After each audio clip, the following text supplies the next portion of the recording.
নমস্কার। আশা করি আপনারা সবাই ভালো আছেন।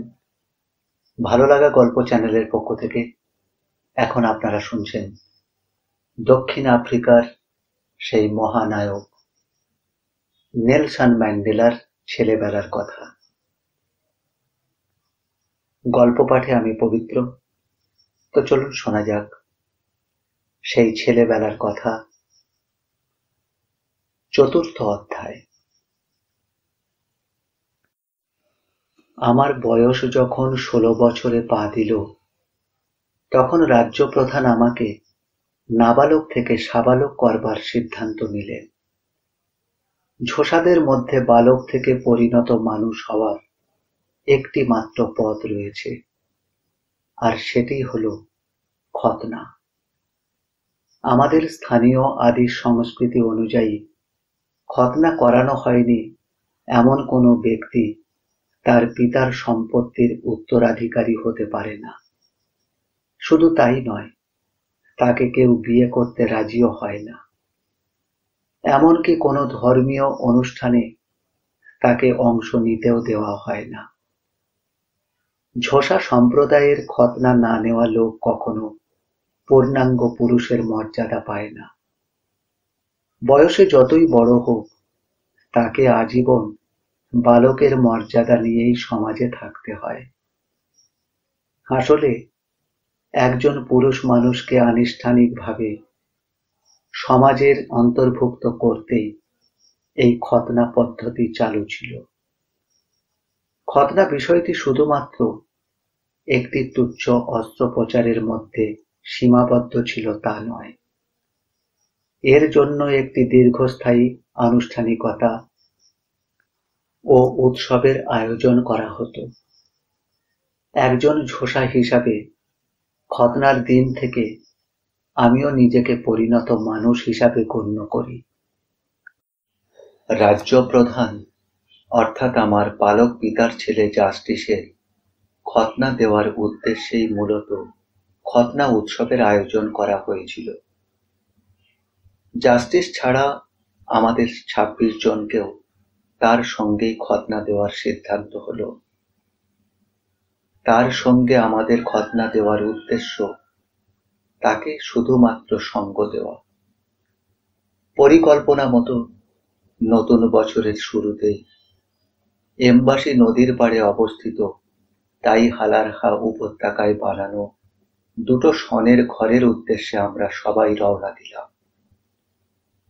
ওই ঘরেই বিশেষ আনুষ্ঠানিকতার মধ্য দিয়ে থেম্বুরাজদের খতনা দেওয়ার রীতি প্রচলিত ছিল। ওই ঘর দুটো জনবসতি থেকে বেশ দূরে অবস্থিত।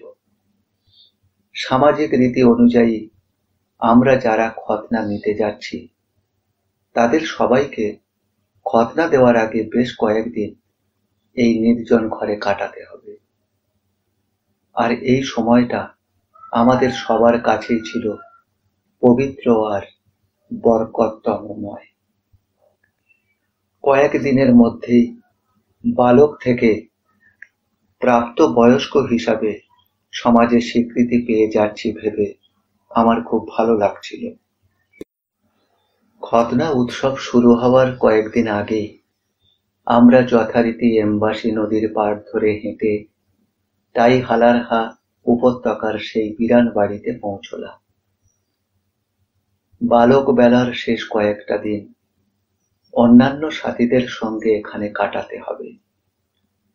এ বিষয়টি আমাদের সবার জন্যই খুব আনন্দদায়ক ছিল। আমাদের এই সাময়িক আবাসস্থলের সবচেয়ে কাছে যার বাড়ি, তার নাম ছিল বানাবাকে ব্লেয়াই। এই ছেলেটি আমাদের গ্রুপের মধ্যে সবচেয়ে জনপ্রিয় ছিল।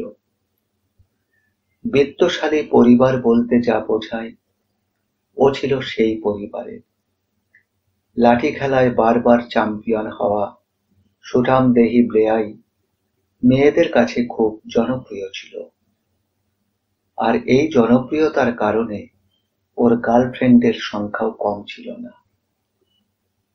তাই হালারহাতে থাকাকালীন ব্লেয়াইয়ের কিশোরী ভক্তরা একের পর এক তাকে দেখতে আসছিল, আর সাথে করে নিয়ে আসছিল প্রচুর খাবার আর নানা রকম উপহার। কিন্তু ব্লেয়াই লিখতে বা পড়তে জানত না। আমাদের মধ্যে সেই ছিল প্রখর বুদ্ধি সম্পন্ন ছেলে। সে কবে একবার জোহান্সবার্গে গিয়েছিল। সেই অভিযাত্রার গল্প আমরা গভীর আগ্রহ নিয়ে তার কাছ থেকে শুনতাম। আমরা সবাই গোল হয়ে বসতাম, আর সে জোহান্সবার্গ ভ্রমণের রোমাঞ্চকর গল্প বলত।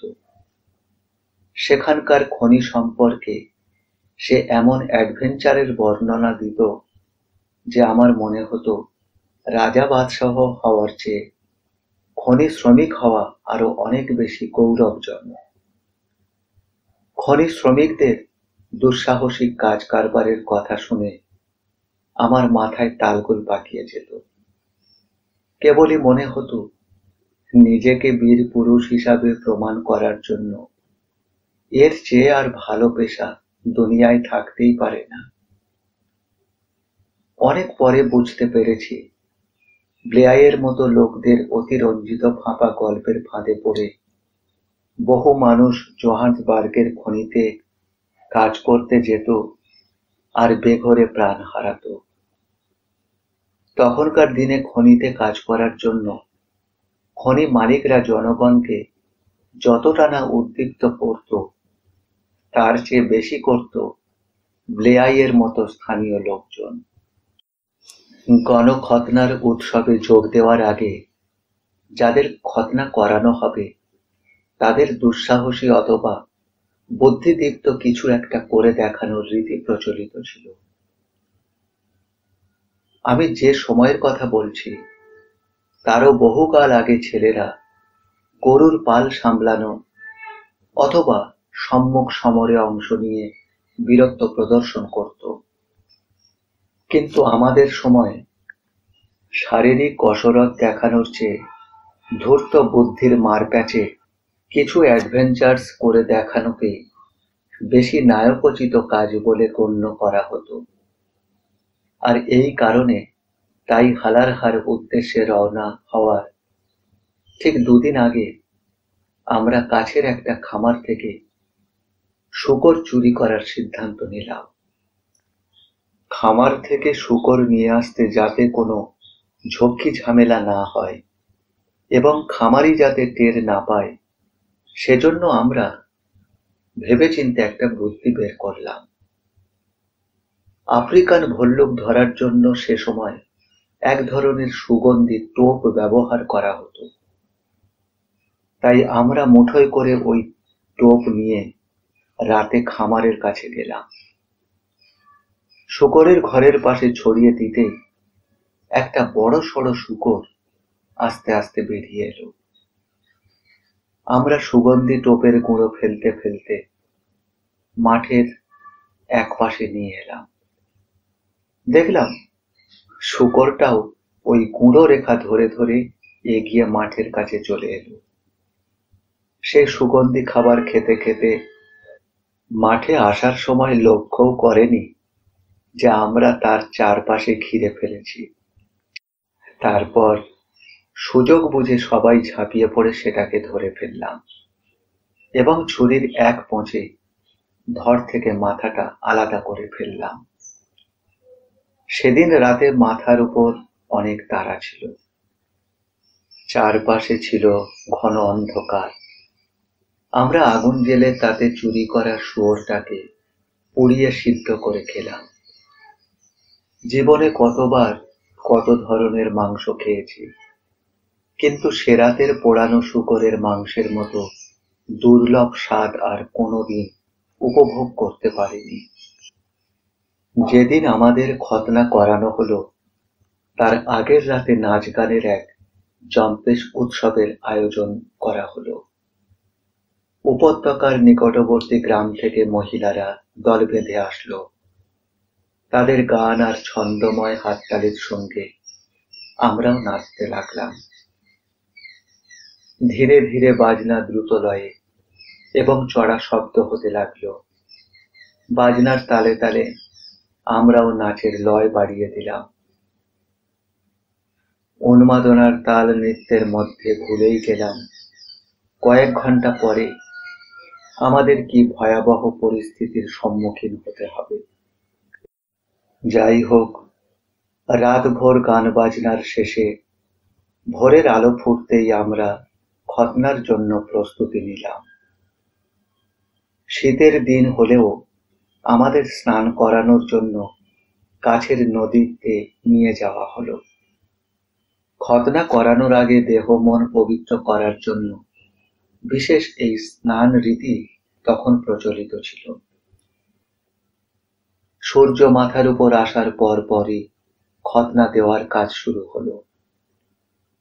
নদীর পাড়ে সবাইকে পাশাপাশি দাঁড় করানো হলো। আবার এই উৎসব মুখর গণখতনা দেখার জন্য প্রত্যেক ছেলের মা বাবা আত্মীয় স্বজনের পাশাপাশি স্বয়ং রাজ্য প্রধানও তার পাত্রমিত্র সভাসদ নিয়ে হাজির হলেন। আমাদের সবার পরনে ছিল এক টুকরো কম্বল। সামরিক কমান্ডের মতো ঢোল বাজানো শুরু হলো। বড়দের নির্দেশ অনুযায়ী আমরা যার যার যা কম্বল গা থেকে খুলে সেটা বিছিয়ে নিলাম। তখন সবাই একেবারে নগ্ন। এক সারিতে সবাই সামনের দিকে দুপা ছড়িয়ে বসলাম। কঠিন মুহূর্তটা যখন আসবে তখন যে কি অবস্থা হবে এই ভেবে উদ্বেগ আর উত্তেজনায় আমি তখন কাঁপছিলাম। ভয় পাওয়া অথবা কান্নাকাটি করলে মান সম্মান কিছু থাকবে না। এই কারণে যাই হোক না কেন আমি সিদ্ধান্ত নিলাম কোনো ধরনের দুর্বলতা প্রকাশ করে নিজেকে, নিজের গোত্রকে এবং আমার অভিভাবকদের ছোট করব না। সে সময় খতনাকে সাহসিকতা ও সহ্য ক্ষমতার পরীক্ষা হিসাবে গণ্য করা হতো। এ সময় কোনো ধরনের ব্যথানাশক বা অ্যানাস্থেটিক ব্যবহার করা হতো না। যারা নিজেদের বাপের বেটা প্রমাণ করতে চাইত তাদের এই দুঃসহ যন্ত্রণা নীরবে সহ্য করতে হতো। বসা অবস্থায় ডান দিকে ঘাড় ঘুরিয়ে দেখি একজন বয়স্ক লিকলিকে দেহের লোক তাঁবুর মধ্য থেকে বেরিয়ে এলো এবং আমাদের সারির প্রথম ছেলেটার সামনে উবু হয়ে বসল। উপস্থিত দর্শকদের মধ্যে প্রচণ্ড হর্ষধ্বনির আওয়াজ পাওয়া গেল। বুঝলাম নিম্নাগ্র কর্তন উৎসব শুরু হচ্ছে। ওই হালকা পাতলা যে লোকটা এসেছে সে এ তল্লাটের বিখ্যাত ইনকচিবি অর্থাৎ হাজাম। জিকালেকা ল্যান্ড থেকে তাকে আনানো হয়েছে। তার হাতে যে বিশেষ ছুরি দেখা যাচ্ছে তা দিয়ে ঘ্যাচ করে এক পোঁছে সে যে কত ছেলের শেষনাগ্র কেটে ফেলেছে তার কোনো হিসেব নেই। হঠাৎ শুনলাম কাতর কণ্ঠে ডান দিকের প্রথম ছেলেটা এন্ডোডা অর্থাৎ আমি একজন পুরুষ মানুষ বলে চিৎকার করে উঠল। অবশ্য খতনা করানোর সময় এটা আমাদের বলার জন্য আগেই নির্দেশ দেওয়া হয়েছিল। তারপরে ছিল রাজ্য প্রধান মানে আমার পালক পিতার ছেলে জাস্টিসের। মিনিট দুয়েকের মধ্যে সেও এন্ডোডা বলে চিৎকার করে উঠল। এরপর আরো দুজন, তারপর আমি। আমার মাথা যেন ফাঁকা হয়ে গেল। তাদের খতনা কখন হয়ে গেছে বলতে পারবো না। দেখলাম লোকটা আমার সামনে, হাতে রক্তমাখা ছুরি। আমি যথাসম্ভব মন শক্ত করে সরাসরি তার চোখের দিকে চাইলাম। তাকে যেন কেমন বিমর্ষ মনে হচ্ছিল। এই শীতের দিনেও তার কপালে বিন্দু বিন্দু ঘাম দেখা যাচ্ছে। তার হাত দুটো এত ক্ষিপ্র গতি সম্পন্ন, যেন ভিন্ন গ্রহের কোন শক্তি তাকে পরিচালিত করছিল। তারপর লোকটা কোনো কথা না বলে আমার শিখ শিশ্নের অগ্রভাগের চামড়া এক হাত দিয়ে জোরে টেনে ধরল, তারপর অন্য হাতে স্যাট করে ছুরিটা চালিয়ে দিল। আর সঙ্গে সঙ্গে আমার মনে হলো যেন আমার শিরা উপশিরা দিয়ে আগুনের দগদগে রেখা ছুটে চলেছে। এত ব্যথা লাগলো যে আমি দাঁতে দাঁত চেপে বুকের উপর মুখ নামিয়ে আনলাম। কান্নার কথা মনে আসতেও বেশ কয়েক সেকেন্ড সময় লাগলো। তারপর কয়েক মুহূর্ত চুপ করে থাকার পর বলে উঠলাম, এন্ডি ইন্ডোডা। তারপর আমার কর্তিত শিশ্নের দিকে তাকিয়ে দেখলাম গোল আংটির মতো করে চামড়া কেটে নেওয়া হয়েছে। আর যখন দেখলাম অন্যরা আমার চেয়ে শক্ত আর দৃঢ় মনোবল নিয়ে আছে, তখন খুব লজ্জা পেলাম। ব্যথার চোটে কিছুক্ষণের জন্য আমি নিয়ন্ত্রণ হারিয়ে কেঁদে ফেলেছিলাম। হোশ হতেই সর্বোচ্চ চেষ্টায় যন্ত্রণা লুকোনোর চেষ্টা করলাম। ব্যথা পেলে একটা ছোট ছেলে কান্নাকাটি করতেই পারে, কিন্তু এই খতনা করানোর সদ্য স্বীকৃতি বেটা ছেলের চোখে পানি আসবে, সেটা কোনো কাজের কথা হতে পারে না। কিন্তু সে যাক, একজন প্রাপ্তবয়স্ক ঝোসা যা যা করতে পারে, এখন তার সবকিছু করার অধিকার আমার হয়েছে। ইচ্ছে করলে এখন আমি বিয়েও করতে পারবো, নিজের জন্য আলাদা ঘর বানাতে পারবো, আলাদাভাবে জমি চাষও করতে পারবো। আমার সম্প্রদায়ের বিভিন্ন বিচার সালিসিতে অংশ নিতে পারবো, এবং সেখানে সভাসদরা আমার বক্তব্যকে গুরুত্বের সাথে শুনতে বাধ্য হবে। খতনার পর সবাইকে একটা নতুন নাম দেওয়ার রীতি ছিল। আমার নাম দেওয়া হলো ডালি ভোঙ্গা। ভোঙ্গা অর্থাৎ ভোঙ্গা কথার অর্থ প্রতিষ্ঠাতা। ট্রান্সকেইর স্থানীয় প্রশাসন পরিষদকে ভোঙ্গা বলা হতো। ঝোসার সমাজপতিরা আমার পূর্ববর্তী নাম রলি হলাহলা অথবা নেলসন নাম দুটোর চেয়ে এই নামটিকেই বেশি পছন্দ করলেন। নতুন নাম পেয়ে আমিও খুব খুশি। কেউ যখন আমাকে ডালি ভোঙ্গা বলে ডাকত, তখন রীতিমতো গর্ব অনুভব করতাম। সবার খতনা শেষ হয়ে গেলে পুরুষাঙ্গের কেটে ফেলা যে চামড়াগুলো আমাদের সামনে ছড়িয়ে ছিটিয়েছিল, হাজামের এক সহযোগী তা কুড়িয়ে নিয়ে আমাদের যে যার পাতলা কম্বলের কোনায় বেঁধে দিল। হাজাম ক্ষত শুকানোর ভেষজ ওষুধ হিসাবে ব্যবহৃত এক ধরনের কাঁটা গাছের পাতা বেটে ক্ষতস্থানে বেঁধে দিলেন। রক্ত পড়া বন্ধে এই ওষুধটি সাংঘাতিক কার্যকর ছিল। তারপর আনুষ্ঠানিকতার শেষ পর্যায়ে আমাদের নদীর পাড় থেকে ধরাধরি করে কুড়ের মধ্যে নিয়ে আসা হলো। কুড়ের মধ্যে ভেজা কাঠে বিশেষ কায়দায় আগুন ধরিয়ে দেওয়া হলো। সেই ভেজা কাঠ থেকে ভকভক করে ধোঁয়ার কুণ্ডলি উঠছে। ধোঁয়ায় ভরা ঘরে আমাদের শুইয়ে দেওয়া হলো। এক পা টান টান করে ছড়ানো, আর আরেকটা পা ভাঁজ করে ঊর্ধ্বমুখে দাঁড়ানো। বিশেষ ধরনের ভেজা কাঠ থেকে যে ধোঁয়া বেরুচ্ছিল, সেটা নাকি ক্ষত শুকোনোর ক্ষেত্রে সাহায্য করে বলেই এই ব্যবস্থা। এই মুহূর্তে আমরা হচ্ছি ঝোসাদের ভাষায় এক কোয়েশা বা প্রাপ্তবয়স্ক পুরুষ রাজ্যগ্রামী লোক। আমাদের সার্বিক দেখাশোনার জন্য একজন অভিভাবক দেওয়া হলো, যাকে বলা হয় এমা খানকাতা। পূর্ণাঙ্গ পুরুষদের জগতে ঢুকতে আমাদের কি কি নীতিমালা ও অনুশাসন মেনে চলতে হবে সেটাই বুঝিয়ে দেওয়াই ছিল তার মূল কাজ। এর জন্য প্রথমেই তিনি আমাদের উলঙ্গ শরীরের নখ থেকে চুল পর্যন্ত কাদা ও ছাই দিয়ে ঘষলেন। পুরো দেহ ছাইতে ঢেকে যাওয়ায় আমাদের ভূতের মতো লাগছিল।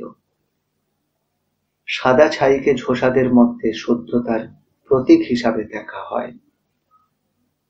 গায়ে লাগানো কাদা শুকিয়ে টান ধরার সময় মনে হচ্ছিল চামড়ার মধ্যে ব্লেড দিয়ে কেউ যেন ধীরে ধীরে চিরে দিচ্ছে। ওই অবস্থায় আমরা ঘুমিয়ে পড়লাম। মাঝরাতে একজন ইকান কাথা বা পরিচারক এসে আমাদের আস্তে আস্তে ডাক দিয়ে ঘুম থেকে জাগালেন। তিনি বললেন, শোনো সবাই, তোমাদের প্রত্যেকের কম্বলের কোনায় যে শেষনাগের কাটা চামড়া রয়েছে সেগুলো বাইরে গিয়ে কোনো একটা গর্তে রেখে এসো, যাও। এর কারণ হলো উপজাতীয়রা বিশ্বাস করে ওই কাটা চামড়া ব্যবহার করে নাকি টিকটিকি ও গিরগিটি অনেক অশুভ কাণ্ড ঘটায়। তাই তাদের চোখ এড়ানোর জন্য অন্ধকারের মধ্যে এই চামড়াগুলোকে গর্তে পুঁতে ফেলতে হয়। এছাড়াও ঝোসারা মনে করে এই চামড়া পুঁতে ফেলা খতনার মাধ্যমে পূর্ণাঙ্গ পুরুষ হওয়া লোকটা তার নাবালক জীবনটাকে দাফন করে দেয়। শীতের রাতে গরম কুঁড়ে ঘর ছেড়ে বাইরে যেতে চাইছিলাম না, কিন্তু ওই লোকটার পীড়াপিড়িতে অন্ধকারের মধ্যে আমাকে বাইরে আসতে হলো। ঘর থেকে কিছু দূরে গিয়ে একটা জায়গায় মাটি খুঁড়ে সেখানে চামড়াটাকে পুঁতে ফেললাম। আমার মনে হলো এই মাত্রই যেন চূড়ান্তভাবে নাবালক থেকে সাবালক, মাস্টার থেকে মিস্টার হয়ে উঠলাম। খতনার ক্ষত শুকানোর আগ পর্যন্ত দুটো কুঁড়ে ঘরে আমাদের ২৬ জনকে থাকতে দেওয়া হয়েছিল। এক এক ঘরে ১৩ জন। কুঁড়ের বাইরে আসতে হলে আমাদের আপাদমস্তক কম্বলে ঢেকে আসতে হতো। তার কারণ এ সময়ে কোনো মহিলার চোখে পড়ার অনুমতি ছিল না। এর মাধ্যমে এক ধরনের আধ্যাত্মিক প্রশিক্ষণ দেওয়া হচ্ছিল। আমরা সবেমাত্র বালক থেকে পুরুষ হলাম। আগামী দিনগুলোতে আমাদের মানসিকতায় যে ভার ভারিক্কি আসা দরকার, এর মাধ্যমে তারই প্রশিক্ষণ দেওয়া হচ্ছিল। ক্ষত শুকিয়ে গেলে কুঁড়ের বাইরে অর্থাৎ প্রকাশ্যে আসতেও কিছু নিয়ম মানতে হতো। খতনা দেওয়ার পরপরই আমাদের সাদা গায়ে কাদামাটি মাখিয়ে নেওয়া হয়েছিল। যেদিন কুঁড়ের বাইরে আনা হলো সেদিন গা থেকে সাদা মাটির রং ধুয়ে ফেলার জন্য ভোরে সবাইকে এমবাসি নদীতে নিয়ে স্নান করানো হলো। তারপর গা মুছিয়ে দেবার পর শুকনো শরীরে আবার মাটি রং লাগানো হলো। তবে এবার আর সাদা নয়, এবারের রং ছিল গেরুয়া লাল, ঠিক পোড়ামাটি রং। ঝোসাদের সাংস্কৃতিক রীতি অনুযায়ী স্নানের পর প্রত্যেক পুরুষকে এক রাতের জন্য শয্যা সঙ্গী হিসাবে একজন অবিবাহিতা মেয়েকে সঙ্গে দেওয়া হতো। মেয়েটা তার নিজের শরীর পুরুষটার শরীরের ঘষে সেই লাল মাটির রং উঠিয়ে দিত। পরবর্তীকালে তারা চাইলে তাদের মধ্যে বিয়ে দেওয়াও হতো। তবে এটা বাধ্যতামূলক ছিল না। কেউ চাইলে মেয়েদের সঙ্গ পরিহার করতে পারত। তবে জানিয়ে রাখা দরকার, আমাকে কোনো মেয়ের সঙ্গে শুয়ে গা থেকে রং তুলতে হয়নি।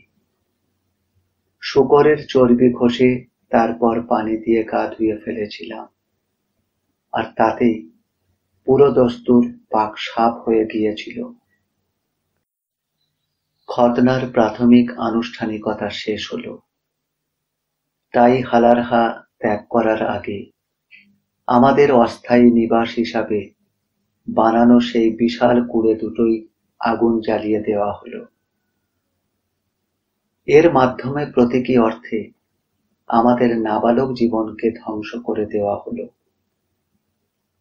তারপর বাড়িতে ফেরার পর নতুন পৌরষ প্রাপ্তি উপলক্ষে আমাদের জন্য এক জমকালো অভ্যর্থনা উৎসবের আয়োজন করা হলো। আমাদের পরিবার পরিজন, আত্মীয় স্বজন, বন্ধু বান্ধব, স্থানীয় গোত্র প্রধানরাও অনুষ্ঠানে যোগ দিলেন। গণ্যমান্যরা এ উপলক্ষে ভাষণ দিলেন, নাচ গান হলো। আমন্ত্রিতরা আমাদের জন্য নানা ধরনের উপহার নিয়ে এলেন। উপহার হিসাবে আমি পেলাম 2টো বকনা বাছুর এবং 4টি ভেড়া। এইসব পেয়ে নিজেকে আগের যে কোনো সময়ের চাইতে অনেক ধনী বলে মনে হলো। কেননা এর আগে তো ব্যক্তিগত সম্পত্তি বলতেই আমার কিছু ছিল না। এখন হঠাৎ করে এতগুলো ভেড়া ও বাছুরের মালিক হয়ে নিজেকে আসলেই সামর্থ্যবান পুরুষ বলে মনে হচ্ছিল। যদিও রাজ্য প্রধানের ছেলে জাস্টিসের উপহারের সামনে আমার পাওয়া উপহার কিছুই ছিল না। বিভিন্ন গোত্র প্রধান এসে তাকে সব মিলিয়ে প্রায় শতাধিক ভেড়া আর কয়েকশো মুরগি উপহার দিয়েছিলেন। তবে তাতে আমি মোটেও ঈর্ষান্বিত হইনি। আমি ভালোভাবেই জানতাম জাস্টিস তো রাজার ছেলে, তার উপহারের পাল্লা ভারী হওয়াই তো স্বাভাবিক। আমি যা কিছু পেয়েছি তাই নিয়েই যথেষ্ট খুশি ও গর্ববোধ করেছিলাম। আমার মনে হচ্ছিল নিশ্চয়ই একদিন ধনসম্পদ আর সম্মান আমার হাতে আসবেই। অনুষ্ঠানে যারা বক্তব্য দিয়েছিলেন তাদের মধ্যে প্রধান বক্তা ছিলেন পার্শ্ববর্তী এলাকার সাবেক গোত্রপ্রধান দালিন দিয়বের ছেলে সর্দার মেলিককিলি। তার ঝাঁঝালো সম্ভাষণ শুনে আমি এতক্ষণ যে ধনসম্পদ আর সম্মানের স্বপ্নে বিভোর হয়েছিলাম তা মুহূর্তেই খান খান হয়ে গেল। প্রথমে প্রচলিত নিয়মেই তিনি বক্তব্য শুরু করলেন। তিনি বললেন, বহু বছর ধরে প্রচলিত এই খতনা উৎসব ঝোসাদের জন্য খুবই মজার আর উৎসব মুখর বিষয়। ভাষণের গৌরচন্দ্রিকা শেষ করে তিনি সারিবদ্ধভাবে বসা আমাদের দিকে ফিরলেন। তার কণ্ঠ হঠাৎ পরিবর্তিত হয়ে গেল। আমাদের দিকে চেয়ে বলতে লাগলেন, আমাদের এখানে যেসব সন্তান বসে আছে এরা সবাই শৌর্যে বীর্যে শক্তিতে অতুলনীয়। এরা সবাই ঝোসার উপজাতির গর্ব। এরা এক একটি সদ্য প্রস্ফুটিত ফুল। এরা সমগ্র আফ্রিকান জাতির গর্ব। খতনা করিয়ে সত্যই আমরা তাদের দায়িত্বশীল পুরুষদের অন্তর্ভুক্ত করেছি। শুধু তাই নয়, তাদের এক সমৃদ্ধ জীবনের প্রতিশ্রুতি দিয়েছি। কিন্তু দুঃখের সঙ্গে আমি বলতে বাধ্য হচ্ছি, তাদের সামনে এই সম্মানে আয়োজিত উৎসব, এই ভোজসভা সবই অর্থহীন, সব ফাঁকি। আমরা তাদের যে প্রতিশ্রুতি দিয়েছি তা কোনোদিনই পূরণ হবার নয়। তার কারণ এই আমরা ঝোসারা, আফ্রিকার সমগ্র কৃষ্ণাঙ্গ জাতি এখন সাম্রাজ্যবাদের শিকার হয়েছি। নিজের দেশে আমরা কৃতদাস হয়ে আছি, নিজের জমিতে আমরা বর্গাদার হয়ে আছি। আমাদের গন্তব্যের উপর আমাদের না আছে নিয়ন্ত্রণ, না আছে ভবিষ্যৎ জয়ের কোনো শক্তি। এইসব এইসব সোনার ছেলেরাই একদিন যথারীতি হতাশায় ডুবে শহরের অলিতে গলিতে গিয়ে গ্লানিময় জীবনে কাটাবে, সস্তা মদ খেয়ে রাস্তায় পড়ে থাকবে। আর এর সবকিছুর কারণ আমরা তাদের উন্নত ভবিষ্যৎ গড়ার জন্য কিছুই রেখে যেতে পারছি না। ওই সাদা চামড়ার মানুষগুলোর বিলাসী জীবনের স্ফূর্তির রসদ জোগাড় করবার জন্য আমাদের সন্তানেরা, হ্যাঁ, আমাদের সন্তানেরা তাদের কয়লা খনিতে রাত দিন খেটে মরছে। তারা দিনের পর দিন সূর্যের মুখ পর্যন্ত দেখতে পাচ্ছে না। পশুর মতো খেটে খেটে একদিন কাস্তে কাস্তে রক্ত বমি করে মৃত্যুর কোলে ঢলে পড়ছে। আমাদের এই তরুণদের মধ্যে অনেকেই সর্দার হয়তো হবে, কিন্তু এটা জেনে রাখবে, কোনোদিন প্রকৃতপক্ষে শাসন করার ক্ষমতা পাবে না। কারণ আমাদের নিজেদের শাসন করার ক্ষমতা খোদ আমাদের হাতেই নেই। আমাদের শৌর্যবান বহু যোদ্ধা আছে, কিন্তু তারা লড়াই করতে পারবে না। তার কারণ লড়াই করার মতো কোনো অস্ত্র তাদের হাতে নেই। আমি এও জানি, আমাদের মধ্যে বহু মেধাবী ও প্রজ্ঞাবান রয়েছেন, কিন্তু তারা এসব তরুণদের শিক্ষা দিতে পারবেন না। তার কারণ তাদের শিক্ষাদানের উপযুক্ত জায়গা এখনো আমরা দিতে পারিনি। এসব সম্ভাবনাময় তরুণদের স্বপ্ন শুধুমাত্র ওই সব সাদা চামড়ার মানুষগুলোর জন্য মধ্যবিত্ত একটি জীবনের চার দেওয়ালে আটকা পড়ে থাকবে। যেহেতু আমরা তাদের স্বাধীনতা ও সার্বভৌমত্ব এনে দিতে পারিনি, সেই হেতু এই সব উপহার সামগ্রী তাদের জন্য উপহাসের সামিল। আমরা জানি কামাতা সবকিছু দেখেন, অর্থাৎ ঈশ্বর সবকিছু দেখেন, কখনো তিনি ঘুমান না।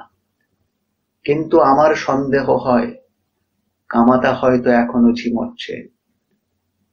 যদি সত্যি তাই হয়, তাহলে আমার যাতে তাড়াতাড়ি মৃত্যু হয় আমি সেই কামনা করি, যাতে যথাশীঘ্র আমি তার সামনে গিয়ে দাঁড়িয়ে বলতে পারি, তাকে ঘুম থেকে জাগিয়ে তুলতে পারি, হে ঈশ্বর, এনগু বেনকুকার সন্তানেরা, আমার ঝোসা সমাজের সোনালী ফুলেরা মরে যাচ্ছে, তুমি ওঠো, তুমি ওঠো, তুমি ওদের বাঁচাও, দোহাই তোমার কামাতা।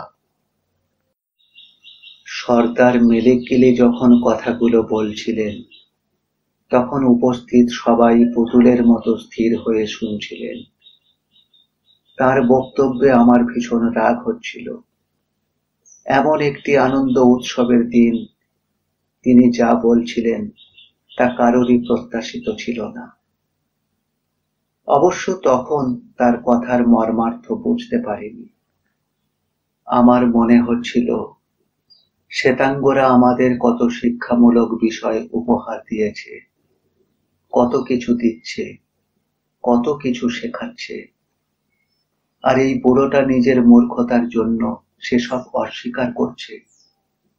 সাদারা আমাদের লেখাপড়া শেখাচ্ছে, আর বুড়োটা নিজ অজ্ঞতার কারণে তার মূল্য বুঝতে পারছে না।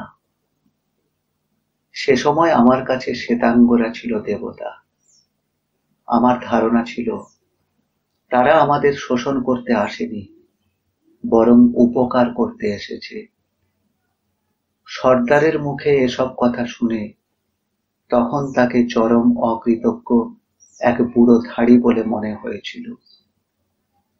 উৎসবে উপহার সামগ্রী পাওয়ার পর নিজেকে যখন আমি বিত্তশালী ভেবে গর্ব উপভোগ করছিলাম, যখন আমি বড় হওয়ার স্বপ্নে বিভোর ছিলাম, আর তখন তার এই উস্কানিমূলক ও হতাশাব্যঞ্জক কথা শুনে মেজাজটা যেন বিগড়ে গিয়েছিল।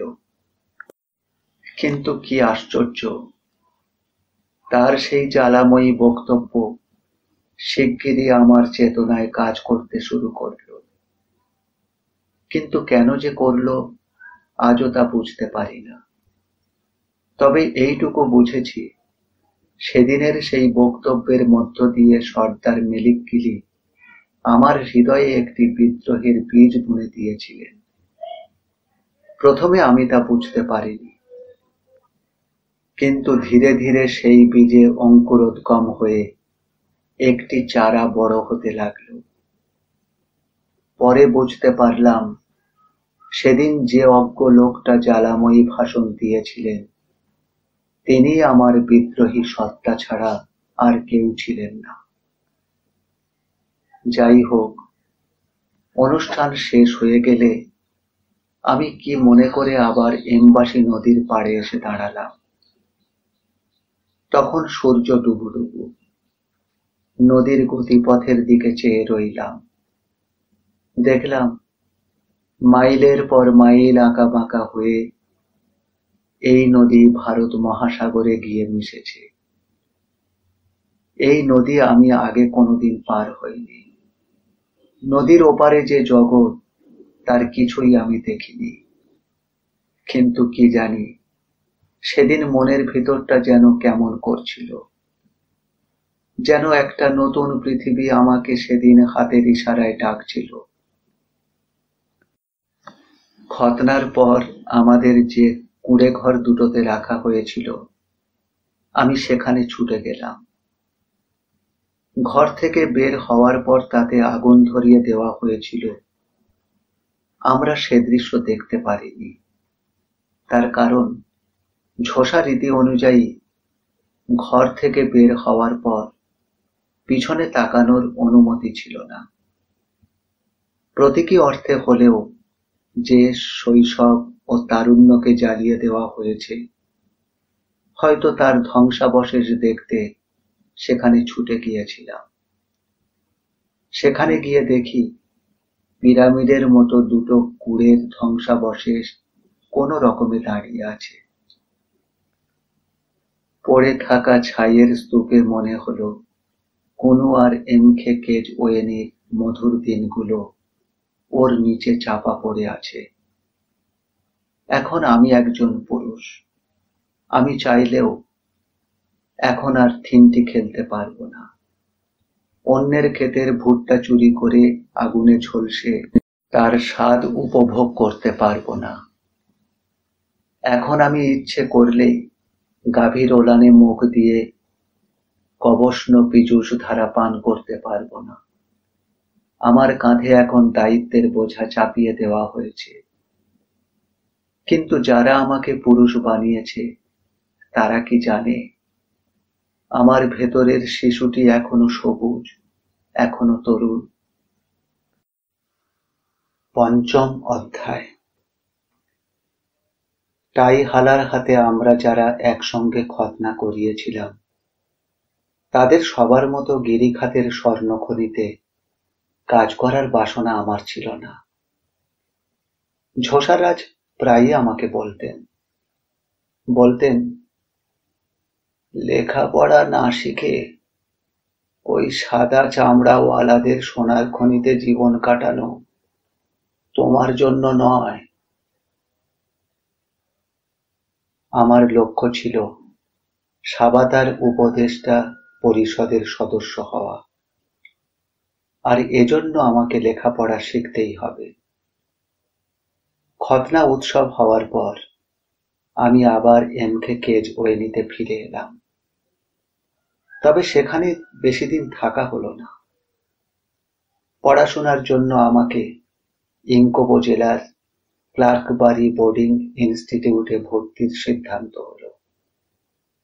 এই প্রথমবারের মতো আমাকে এমবাসি নদী পার হয়ে ইঙ্কোবোর উদ্দেশ্যে যেতে হবে ভেবে বেশ রোমাঞ্চ বোধ হচ্ছিল। আবার ঘর ছাড়ার পালা। মনটা কেমন করছিল, কিন্তু পাশাপাশি এমকেজ ওয়েনির বাইরের বিশাল জগৎ দেখার সুযোগ পেয়ে সে দুঃখবোধ ছাপিয়ে উঠতে পারেনি। ঝোসারাজ নিজে তার রাজকীয় ফোর্ড V8 গাড়ি চালিয়ে আমাকে ইনকোভো পর্যন্ত এগিয়ে দিয়েছিলেন। আমার স্ট্যান্ডার্ড 5 পরীক্ষায় পাশ করা ও ক্লার্ক বাড়িতে ভর্তি হওয়া উপলক্ষে তিনি বাড়িতে একটা উৎসবের আয়োজন করেছিলেন। একটা বড় মেষ জবাই করে অতিথিদের খাওয়ানো হলো। খাওয়া দাওয়া শেষে আবার শুরু হলো নাচ গান। জীবনে প্রথমবারের মতো শুধুমাত্র আমার একার সম্মানে এমন একটি অনুষ্ঠান হচ্ছে দেখে নিজেকে তখন খুবই গুরুত্বপূর্ণ মনে হচ্ছিল। পরিণত পুরুষ হওয়া উপলক্ষে আমার পালক পিতা এক জোড়া বুট জুতো কিনে দিলেন। এর আগে আমি কখনো বুট জুতো পায়ে দিইনি। জুতো জোড়া পায়ে দিয়ে এত খুশি হয়েছিলাম যে মাঝরাতে জুতো দেখার জন্য ঘুম ভেঙে গিয়েছিল। নতুন জুতো এমনিতেই চকচক করছিল, কিন্তু অতি আনন্দে সে কথা ভুলে আমি মাঝরাতেই একা একা ওই জুতো দীর্ঘ সময় ধরে পালিশ করেছিলাম। ট্রান্সকেইতে যতগুলো প্রাচীন ওয়েসলেইয়ান মিশন ছিল তার একটির সীমানায় 1825 সালে ক্লার্কবারি ইনস্টিটিউট প্রতিষ্ঠিত হয়। তখনকার দিনে গোটা থেম্বুল্যান্ডের সমস্ত আফ্রিকানদের লেখাপড়ার জন্য এই ক্লার্ক বাড়িকেই সর্বোচ্চ বিদ্যাপীঠ হিসাবে ধরা হতো। আমার পালক পিতা আমাকে ক্লার্ক বাড়িতে নিয়ে এলেন। আমাদের সাথে ছিল জাস্টিস। একই সঙ্গে ক্লার্ক বাড়ি ছিল মাধ্যমিক স্কুল ও টিচার ট্রেনিং কলেজ। তবে প্রাতিষ্ঠানিক পড়াশুনোর বাইরে এখানে কাঠের মিস্ত্রির কাজ, দর্জিগিরি, টিন বানানো সহ বহু কাজের প্রশিক্ষণও দেওয়া হতো। ক্লার্ক বাড়িতে যাওয়ার পথে আমার পালক পিতা সেখানে গিয়ে কার সাথে কেমন আচরণ করতে হবে, ভবিষ্যতে কিভাবে চলতে হবে সে বিষয়ে বুঝিয়ে দিচ্ছিলেন। আর হ্যাঁ, তিনি বারবার বলছিলেন আমার আচরণে যেন সাবাতা ও তার মান সম্মানে কোনো আঘাত না লাগে। আমি তাকে কথা দিলাম সেখানে ভালো থাকার সর্বোচ্চ চেষ্টা আমি করব। এরপর তিনি স্কুলের গভর্নর রেভারেন্ড সি হ্যারিস সম্পর্কে ধারণা দিলেন। তিনি বললেন, সে সময় যে অল্প কয়েকজন শ্বেতাঙ্গ থেম্বু এখানে থাকতেন তাদের মধ্যে এই হ্যারিস হলেন একজন। তিনি আন্তরিকভাবেই থেম্বুল্যান্ডকে ভালোবাসতেন এবং থেম্বু জনতার মানসিকতা, চালচলন বুঝতে পারতেন। আমার পালক পিতা এও বললেন, সাবাতা বুড়ো হয়ে যাওয়ার পর তিনি হ্যারিসকেই রাজা করতে চেয়েছিলেন। হ্যারিস নিজে একই সঙ্গে একজন খ্রিস্টিয়ান ও সমাজপতি ছিলেন। আমার পিতা বললেন, যেহেতু আমি রাজ পরামর্শক হিসাবে কাজ করতে চাই, সেহেতু আমাকে অবশ্যই উপজাতীয় ও স্থানীয় আইন কানুন ও আদব কায়দা শিখতে হবে, আর এক্ষেত্রে রেভারেন্ড হ্যারিসই আদর্শ শিক্ষাদাতা।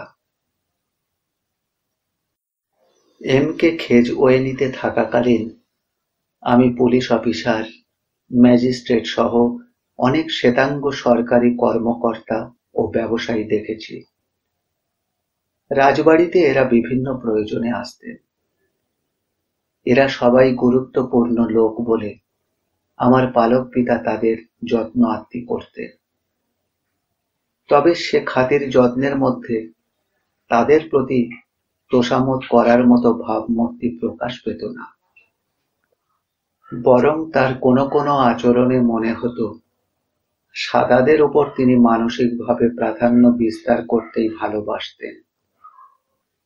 সাদারা বাড়িতে আসতেন, কাছ থেকে তাদের দেখতাম, কিন্তু তাদের সঙ্গে আমার সরাসরি কোনো কাজ কারবার ছিল না। তাদের সঙ্গে কিভাবে কথা বলতে হবে তা আমার পালক পিতা কোনোদিনই আমাকে শিখিয়ে দেননি। তিনি যখন তাদের সঙ্গে বাতচিত করতেন তখন তাকে শুধু লক্ষ্য করতাম। কিন্তু রেভারেন্ড হ্যারিসের সঙ্গে কথা বলার আগে তিনি প্রথমবারের মতো কিভাবে তার সঙ্গে কথা বলতে হবে, তার সঙ্গে কি ধরনের আচরণ করতে হবে সে বিষয়ে একটা নাতিদীর্ঘ বক্তব্য দিলেন। তিনি বললেন, দেখো, তাকে আমি যতটা শ্রদ্ধা ও মান্য করি, রেভারেন্ডকেও ঠিক ততটাই তোমাকে মান্য করতে হবে। এম.কে. কেজওয়েনির চেয়ে ক্লার্ক বাড়ি ছিল সব দিক থেকেই অনেক অনেক বেশি উন্নত। স্কুল কম্পাউন্ডে ছোট বড় মিলিয়ে প্রায় 2 ডজনের মতো উপনিবেশিক স্টাইলের বিল্ডিং। ক্লাসঘর ছাড়াও এসব বিল্ডিংয়ে ছিল ডরমেটরি, লাইব্রেরি এবং বিভিন্ন ইনস্ট্রাকশনাল হল। আফ্রিকান স্টাইলের বাসভবন ছেড়ে এই প্রথমবারের মতো আমি কোনো ইউরোপীয় ঘরানার ভবনে থাকতে যাচ্ছি। এখানকার বিধি ব্যবস্থা দেখে মনে হলো আমাকে এমন এক নতুন জগতে এনে ছেড়ে দেওয়া হয়েছে যার নিয়ম কানুন সম্পর্কে আমি পুরোপুরি অজ্ঞ। আমার পালক পিতা প্রথমেই আমাকে রেভারেন্ড হ্যারিসের কাছে নিয়ে গেলেন। হ্যারিস তখন স্টাডি রুমে পড়ছিলেন। পিতা আমাকে তার সঙ্গে পরিচয় করিয়ে দিলেন। আমি হ্যারিসের সঙ্গে হাত মেলালাম। মনে হলো এটাও এক নতুন অভিজ্ঞতা। এই প্রথম আমি কোনো শ্বেতাঙ্গদের সঙ্গে করমর্দন করলাম। হ্যারিস খুব উষ্ণ ও বন্ধুবৎসল আচরণ করলেন। তিনি পালক পিতাকে আলাদা মর্যাদার অভ্যর্থনা জানালেন। পিতা তাকে জানালেন আমার রাজার কাউন্সিলর হিসাবে নিয়োগ করার কথা রয়েছে, সে কারণে তিনি যেন আমাকে বাড়তি যত্ন নিয়ে লেখাপড়া শেখান। দেখলাম বাবার কথায় হ্যারিস সম্মতিসূচক মাথা নাড়লেন। পাশাপাশি এটাও বললেন, ক্লার্ক বাড়ির সমস্ত আবাসিক ছাত্রকে স্কুল শেষে কায়িক পরিশ্রম করতে হয় এবং সেই হিসেবে আমাকেও বাগানের কাজকর্ম করতে হবে। কথাবার্তা চূড়ান্ত হয়ে গেলে পালক পিতা আমাকে বিদায় জানালেন এবং যাওয়ার আগে আমার পকেটে হাত খরচ বাবদ 1 পাউন্ড গুঁজে দিয়ে গেলেন। এর আগে আমি এত অর্থ ছুঁয়েও দেখতে পারিনি। যাই হোক, আমি তাকে খুশি মনেই বিদায় দিলাম এবং আমার কারণে তার কোনো সম্মানহানি হবে না বলেও কথা দিলাম। এই ক্লার্ক বাড়ি ছিল মূলত থেম্বুদের শিক্ষা প্রতিষ্ঠান। আমার পূর্বপুরুষ বিখ্যাত থেম্বু রাজা এনগু বেঙ্কুকা এই কলেজ প্রতিষ্ঠার জন্য তার জমি দান করেছিলেন। এনগু বেঙ্কুকার উত্তরসূরি হিসাবে এম.কে. কেজওয়েনির রাজবাড়িতে আমাকে যেভাবে খাতির করা হয়েছিল, আমার ধারণা ছিল এখানেও সবাই সেভাবে আমাকে সমাদর করবে, আমাকে সম্মানের চোখে দেখবে। কিন্তু শিগগিরই আমার সেই মোহ ভঙ্গ হলো। দেখলাম ক্লার্ক বাড়িতে কেউ আমাকে আলাদা সম্মানের নজরে দেখছে না, কোনো রকম পাত্তা দিতেও চাচ্ছে না। আমি যে রাজা এনগু বেনকুকার এর বংশধর সে বিষয়টি প্রায় কেউই জানে না, আর জানলেও তারা আমাকে সে কারণে গুরুত্বপূর্ণ মনে করত তাও আমার মনে হয়নি। ক্লার্ক বাড়িতে প্রচুর প্রতিভাবান ছেলে ছিল, যারা তাদের স্ব মেধা দিয়ে সবার নজর কেড়েছিল। অন্যদিকে আমার উল্লেখ করার মতো কোনো গুণই ছিল না। এই সময়ে অন্যদের উপেক্ষা আমাকে একটা বড় শিক্ষা দিয়েছিল। আমি দ্রুতই বুঝে ফেললাম, এখানে আমার বংশ পরিচয়ের হম্বিতম্বি কোনো কাজে আসবে না। নিজের যোগ্যতা তৈরি করে তবেই অন্যের উপরে প্রভাব বিস্তার করতে হবে। খেলার মাঠে অধিকাংশ সহপাঠী প্রথম দিকে আমাকে এড়িয়ে চলত এবং ক্লাসে আমাকে তেমন একটা পাত্তা দিতে চাইতো না। ক্লাসের প্রথম দিনেই মহা বিড়ম্বনার শিকার হলাম। ক্লাসরুমটা ছিল বিল্ডিংয়ের দোতলায়। প্রথম ক্লাস হিসাবে সকাল সকাল সেজেগুজে স্কুলে হাজির হলাম। দোতলায় ওঠার জন্য কাঠের সিঁড়ি ছিল। রুমের মেঝেও পালিশ করা কাঠ দিয়ে তৈরি। উপহার পাওয়া নতুন বুট পায়ে দিয়েই ঘটল বিপত্তি। প্রথম ঘোড়ায় চড়লে যে দশা হয়, এই জুতো পায়ে দিয়ে আমার অবস্থাও সেই রকম হলো।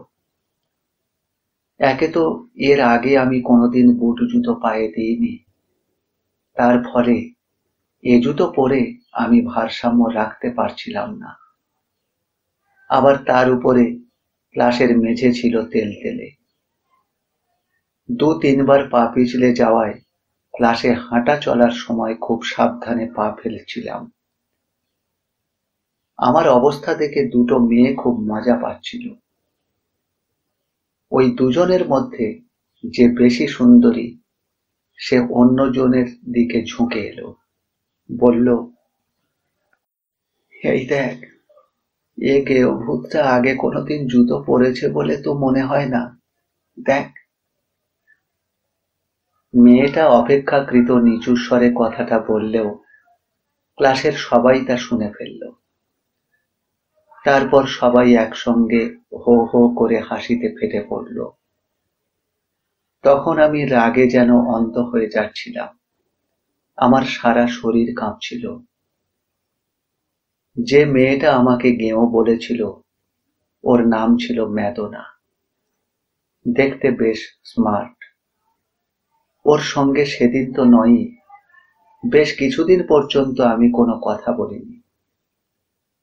তবে পায়ের সঙ্গে বুট জোড়া ভালোভাবে খাপ খাইয়ে যাওয়ার পরেই তার সঙ্গে পরিচিত হয়েছিলাম এবং পরবর্তীতে ক্লার্ক বাড়িতে এই ম্যাদোনাই ছিল আমার সবচেয়ে ঘনিষ্ঠ বন্ধু।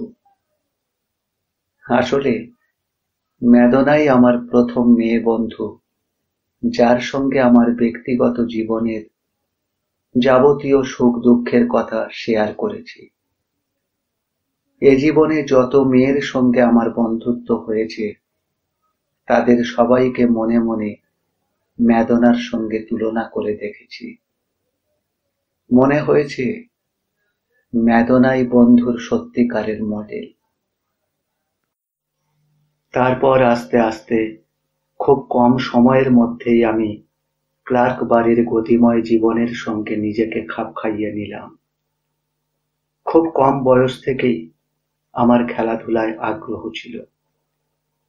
এখানে এসে পুরোদমে খেলাধুলায় অংশ নেওয়া শুরু করলাম।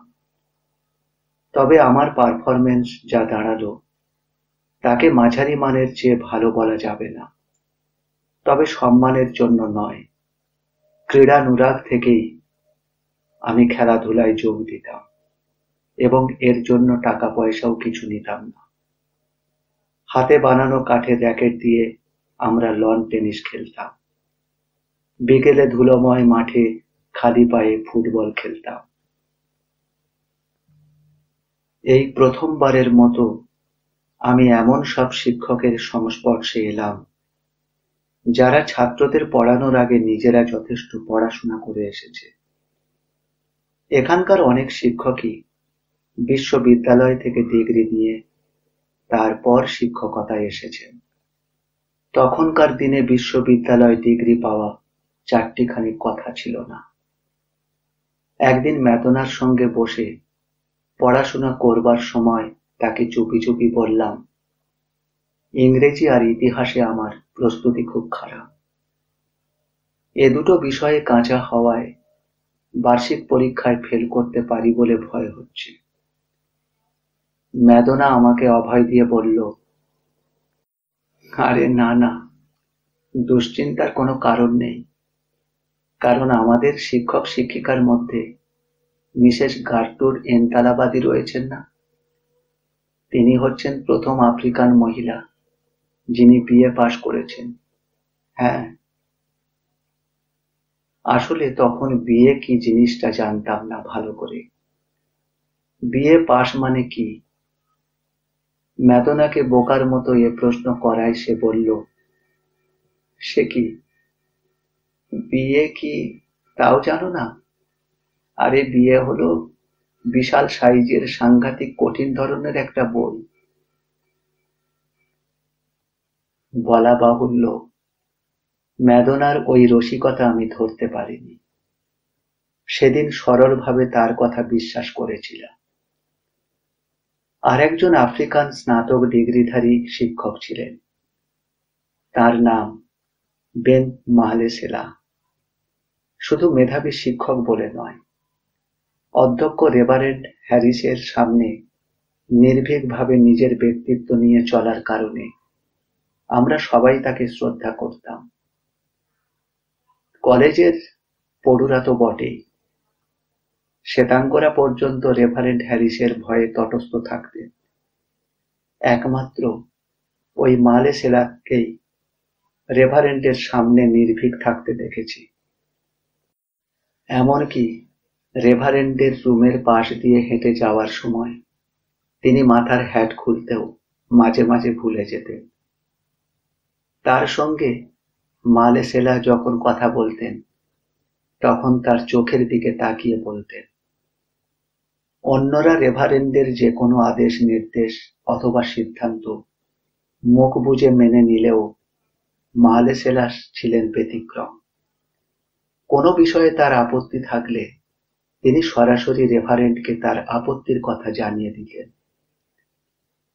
রেভারেন্ড হ্যারিসকে আমি অবশ্যই শ্রদ্ধা করি। তা সত্ত্বেও হ্যারিসের একান্ত বাধ্যগত না থাকার জন্য মাহলেসেলাকে খুব ভালো লাগতো আমার। সে সময়ে সামান্য প্রাইমারি স্কুলের শিক্ষা নেওয়া একজন শ্বেতাঙ্গের সামনেও বিএ পাশ করা কৃষ্ণাঙ্গরা উঁকড়ে যেত। একজন কৃষ্ণাঙ্গ যতই শিক্ষিত প্রতিভাবান হোক, তাকে সর্বনিম্ন স্তরের শ্বেতাঙ্গের চেয়েও নিম্ন শ্রেণীর বলে মনে করা হতো। কিন্তু এই মাহলেসেলা তাদের থোড়াই কেয়ার করতেন। নিজের ব্যক্তিত্ব বোধে তিনি ছিলেন সব সময় সচেতন। রেভারেন্ড হ্যারিস কঠোর নিয়মে ক্লার্ক বাড়ি চালাতেন এবং প্রশাসনিক ব্যাপারে তিনি ছিলেন অত্যন্ত স্বচ্ছ। আমার ধারণা ছিল এখানকার নিয়ম এত কড়াকড়ি যে বোধহয় কোনো মিলিটারি স্কুলও এত কঠোর নিয়মে পরিচালিত হয় না। এখানে ছোটখাটো নিয়ম ভঙ্গের জন্য তাৎক্ষণিকভাবে শাস্তি দেওয়া হতো।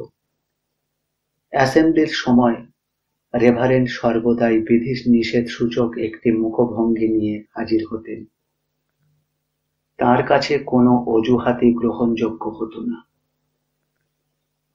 তিনি যখন মিলনায়তনে ঢুকতেন তখন ট্রেনিং এবং সেকেন্ডারি স্কুলের শ্বেতাঙ্গ অধ্যক্ষ ও ইন্ডাস্ট্রিয়াল স্কুলের কৃষ্ণাঙ্গ অধ্যক্ষরা সহ সমস্ত স্কুল স্টাফ তার ভয়ে দাঁড়িয়ে পড়তেন। স্কুলে আমরা ছাত্ররা রেভারেন্ডকে যতটা না শ্রদ্ধা করতাম তার চেয়ে বেশি ভয় পেতাম। কিন্তু তার বাগানে কাজ করতে গিয়ে আমি এক নতুন রেভারেন্ডকে আবিষ্কার করলাম। রেভারেন্ডের বাগানে কাজ করতে এসে আমার দুদিক থেকে উপকার হলো। প্রথমত, এখানে কাজ করার সুবাদে আমার সারা জীবনের জন্য নিজের হাতে শাকসবজি ফলানো ও বাগান করার নেশা জন্ম নেয়। আর দ্বিতীয়ত, এর মাধ্যমে রেভারেন্ডের মানে একজন শ্বেতাঙ্গের পরিবারের সঙ্গে মেশা, তাদের জীবনযাপন সম্পর্কে জানার সুযোগ তৈরি হলো। এছাড়া কয়েকটি বিষয়ও জেনেছিলাম এই বাগানের কাজ করতে এসে। সেটি হলো রেভারেন্ডের চরিত্রের দুটো দিক, একটি পাবলিক আর অন্যটি প্রাইভেট। এগুলির সম্পর্কে ধারণা পেয়েছি শুধুমাত্র কাজ করতে এসেই। স্কুলে তাকে লৌহ মানবের মতো মনে হয়েছে, কিন্তু না, বাড়িতে তিনি যেন মাটির মানুষ। তার কঠোরতার মুখোশের আড়ালে ছিল একটি প্রচ্ছন্ন ও উদার হৃদয়। তরুণ আফ্রিকানদের শিক্ষা দেবার ব্যাপারে তিনি ছিলেন একজন নিবেদিত প্রাণ মানুষ। বাগানে কাজ করার সময় তাকে প্রায় আনমনা হয়ে যেতে দেখতাম। অযথা কথা বলে আমি তার সেই ঘোর কাটিয়ে দিতাম না। আসলে তার সঙ্গে আমার খুব কমই কথা হতো, কিন্তু নিঃস্বার্থভাবে একটি সৎ কাজ করে যাওয়ার জন্য রেভারেন্ড হ্যারিস তখন থেকেই আমার কাছে একজন আদর্শ মানুষ হিসাবে বিবেচিত হয়েছিলেন। রেভারেন্ড কম কথার মানুষ হলেও তার স্ত্রী ছিলেন ঠিক উল্টো প্রকৃতির। ভদ্র মহিলা ফড়ফড় করে বাচাল প্রকৃতির মেয়েদের মতো কথা বলে যেতেন, তবে খুব সুন্দরী আর পরিচ্ছন্ন মনের মানুষ ছিলেন। আমি যখন বাগানে কাজ করতাম তখন তিনি প্রায়ই ঘর থেকে বেরিয়ে এসে আমার সঙ্গে গল্প করতেন। তার সঙ্গে আমার কি নিয়ে কথা হতো এখন তা মনে নেই, কিন্তু সন্ধ্যাবেলা তিনি যে আমার জন্য নাস্তা বানিয়ে আনতেন সেটা স্পষ্ট এখনো মনে আছে। পড়াশোনায় আমার শুরুটা ধীর ও মধ্যম গোছের হলেও কিছুদিনের মধ্যেই পাঠ্যসূচি আয়ত্তে নিয়ে এলাম। জুনিয়র সার্টিফিকেট কোর্স শেষ করতে সাধারণত 3 বছর লাগে, কিন্তু আমি তা মাত্র 2 বছরই শেষ করে ফেললাম। প্রখর স্মৃতিশক্তি ও মেধা সম্পন্ন ছাত্র হিসাবে দ্রুত আমার নাম ছড়িয়ে পড়ল, কিন্তু প্রকৃতপক্ষে আমি ছাত্রাবস্থায় প্রচণ্ড অধ্যবসায়ী ছিলাম। এই কারণেই সম্ভবত এই সাফল্য পাওয়া সম্ভব হয়েছিল। ক্লার্ক বাড়ি ছাড়ার পর ম্যাডোনার সঙ্গে আমার যোগাযোগ বিচ্ছিন্ন হয়ে গেল। মেয়েটা অসাধারণ মেধাবী ছিল, কিন্তু মাধ্যমিক পাশ করার পর তার বাবা মা তাকে আর পড়াতে রাজি হলো না। যথেষ্ট মেধা সম্পন্ন হওয়া সত্ত্বেও সে উচ্চ শিক্ষা নিতে পারেনি। দক্ষিণ আফ্রিকায় তখনকার দিনে এরকম ঘটনা ছিল খুবই স্বাভাবিক। আফ্রিকানদের পশ্চাৎপদতার পেছনে তার অযোগ্যতা নয়, বরং সুযোগের অভাবই মূল কারণ ছিল। ক্লার্ক বাড়িতে ভর্তি হওয়ার পর আমার জ্ঞান বুদ্ধি ও সংস্কৃতিগত উন্নয়ন সীমা অনেক প্রসারিত হয়েছিল। অবশ্য আমি একথাও বলছিলাম যে ক্লার্ক বাড়ি ছাড়ার পরই আমি সমস্ত কুসংস্কার মুক্ত হয়ে একেবারে উন্নত আধুনিক মানুষ হয়ে উঠতে পেরেছিলাম। এখানে পড়াশোনার সময় ট্রান্সকেইর সমস্ত ছাত্রের সঙ্গে আমার ওঠা বসা হয়েছে। এছাড়া জোহান্সবার্গ, বাসুটোল্যান্ডের বহু অভিজাত ছেলে মেয়ের সঙ্গেও তখন ঘনিষ্ঠভাবে মিশেছি। এ কারণে আমি তখন অন্তত প্রাথমিক মানের আধুনিক মানুষ হিসাবে নিজেকে গণ্য করেছিলাম।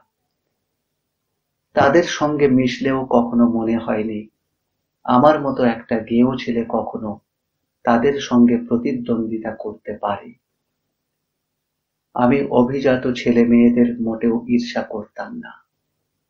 পোশাক আশাক ও চালচলনে কিছুটা পরিবর্তিত হলেও মনের দিক থেকে আমি সব সময়ই নিজেকে একজন থেম্বু হিসাবে বিবেচনা করেছি।